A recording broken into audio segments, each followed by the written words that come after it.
نماز کی قضا ہے بیٹا، خدمت کی کوئی قضا نہیں۔ لاہور میں جب میں نے ایک بابا سے کہا کہ میں صوفی بننا چاہتا ہوں تو انہوں نے پوچھا کس لیے؟ میں نے کہا اس لیے کہ یہ مجھے پسند ہے۔ آپ نے کہا مشکل کام ہے، سوچ لو۔ میں نے عرض کیا اب مشکل نہیں رہا، کیونکہ اس کی پرائمری اور مڈل پاس کر چکا ہوں۔ پاس انفاس نفی اثبات کا ورد کر لیتا ہوں۔ اسم ذات کے محل کی بھی پریکٹس ہے۔ آگے کے راستے معلوم نہیں، وہ آپ سے پوچھنے آیا ہوں اور آپ کی گائیڈنس چاہتا ہوں۔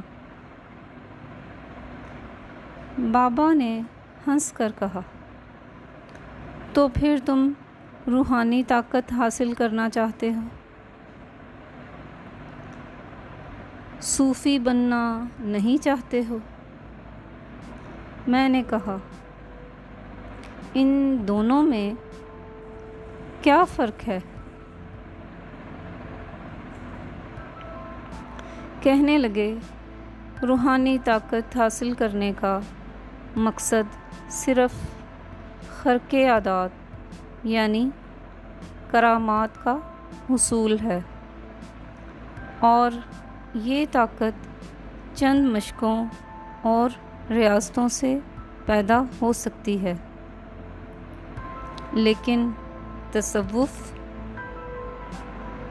کا مقصد کچھ اور ہے۔ وہ کیا؟ میں نے پوچھا۔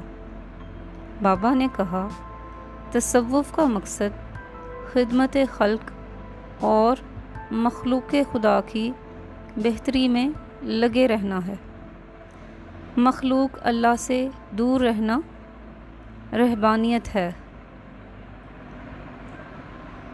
اور اللہ کی مخلوق میں اللہ کے لیے رہنا یہ پاکی ہے اور دین ہے۔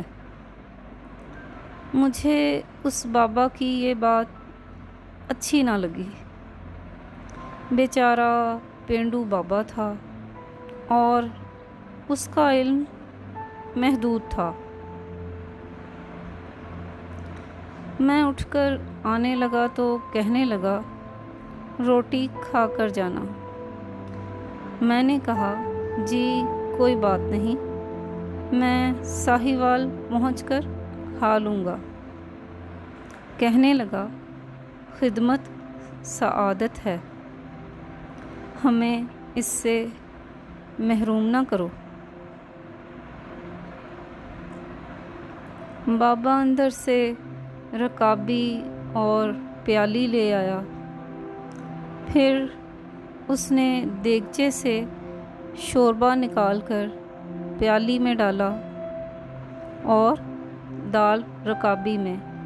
چنگیڑ سے مجھے ایک روٹی نکال کر دی، جسے میں ہاتھ میں پکڑ کر کھانے لگا۔ وہاں مکھیاں کافی تھیں، بار بار ڈائیو لگا کر حملے کرتی تھیں۔ بابا میرے سامنے بیٹھ کر مکھیاں اڑانے کے لیے کندوری ہلانے لگا اور میں روٹی کھاتا رہا۔ اتنے میں مغرب کی اذان ہوئی۔ کونے میں اس کے مریدوں نے تھوڑی سی جگہ لیپ پوت کر کے ایک مسجد سی بنا رکھی تھی۔ وہاں 10-12 آدمیوں کی جماعت کھڑی ہو گئی۔ مجھے یہ دیکھ کر بڑی ندامت ہوئی کہ میں روٹی کھا رہا ہوں اور پیر مکھیاں جھل رہا ہے۔ میں نے کہا بابا جی آپ نماز پڑھیں۔ کہنے لگے آپ کھائیں۔ میں نے کہا جی مجھے بڑی شرمندگی ہو رہی ہے، آپ جا کر نماز پڑھیں۔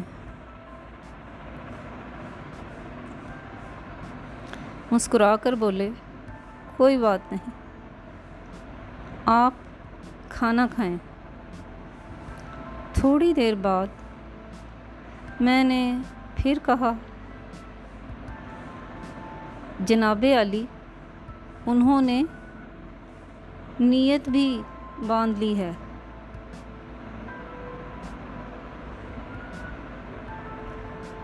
آپ نماز ادا کر لیں، قضا ہو جائے گی۔ بابا ہنس کر بولا نماز کی قضا ہے بیٹا، خدمت کی کوئی بھی قضا نہیں۔